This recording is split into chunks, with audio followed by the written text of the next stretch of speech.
Hi. So today I finished rereading Looking for Alaska, which if you follow me on Tumblr, you might know that I've been posting just spoilers and my thoughts and commentaries on rereading it. Um, the second time round, I kind of felt like it spoke to me in a different way, which is why I brought it to my. Sorry, let me backtrack. I brought it to my Ames testing just for a bit of light reading, but then I started reading it and it spoke to me in a different way. And that's because I've been going through a lot with my family this past year or so. And it was different. It wasn't the same novel I remembered reading. And it meant more to me. Looking for Alaska, John Green. If you've never read it, pick it up. It's great.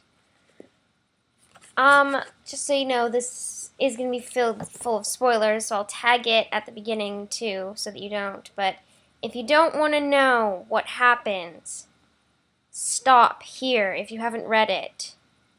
If not, if you don't mind spoilers or if you've read it, then proceed. Anyway,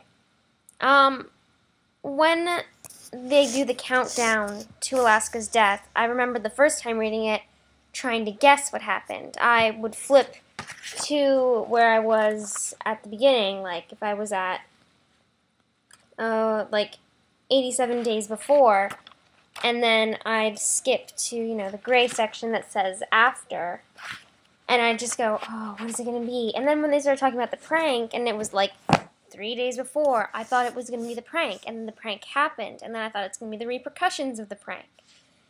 And when it was Alaska's death, it was different. I was completely out of the water. I'd spent the entire book thus far trying to guess what the after was, and it was nothing because I hadn't been expecting it whatsoever, because the first time you read it, no one expects it. And when I read it for the second time, it took me over a year to pick it up again because I was just so upset after reading it the first time. Not upset at the bad writing, like if it was bad writing or something, because it's an amazingly written novel.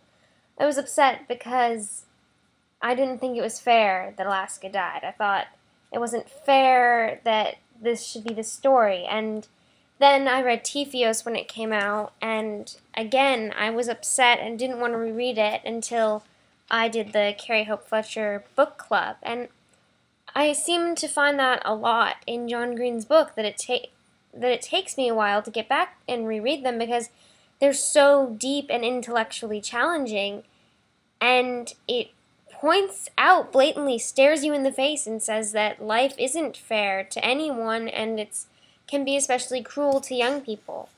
And with my new perspective, knowing how it ends, and with my new life experiences, when I went through and was reading it, just the little clues that I picked up, and the countdown was especially hard for me to read. The 126 days was, oh, she has time. She's got 126 days. But then it got closer and closer, and it was 99 days before, and then it was 76. And it's just, the time is slowly slipping away, and you realize that. Your time slowly slips away, not just as you read, but in actuality, time slips away. And then, after, keeping track of how many days it had been since, the 33 days after, and they're starting to forget her and what was going on, or, 14 days, and then 102 days later, that's about as long as he knew her. He knew her from, where was it?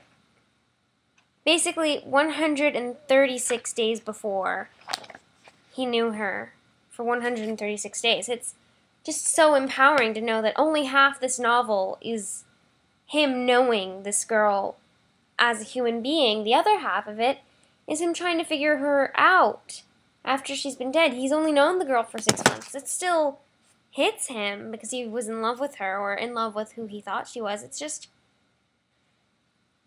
It's a great book. And as I was reading it this time, I went through, because I have my favorite quote from all times. I know it's a weird quote, too. It's probably not what John Green wanted many people to take from his novel, but the one quote I always remembered from this book was when they're in the clover patch and they're picking the leaves off of 4-leaf clovers, and when Alaska picks the leaf off one, she says, "There," she said to the clover as she dropped it onto the ground, "now you're not a genetic freak anymore."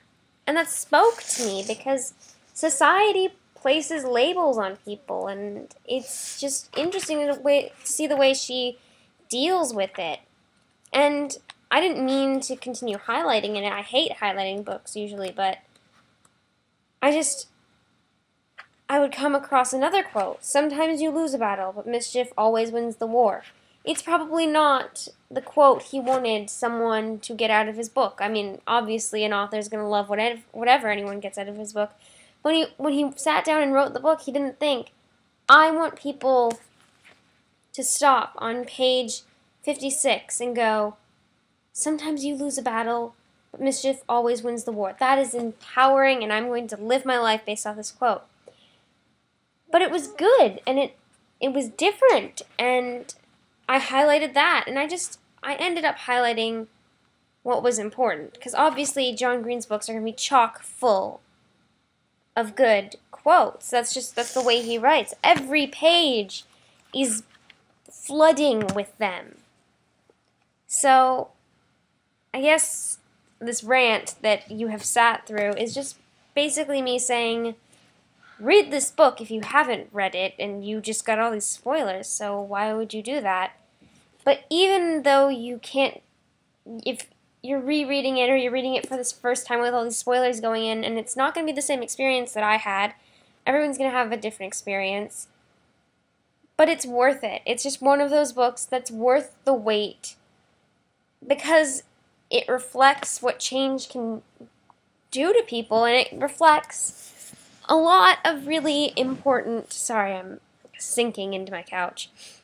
It reflects a lot of really good ideals and morals, and it's just brilliant, and I have no idea how to describe it other than it's just brilliant. Alright, bye.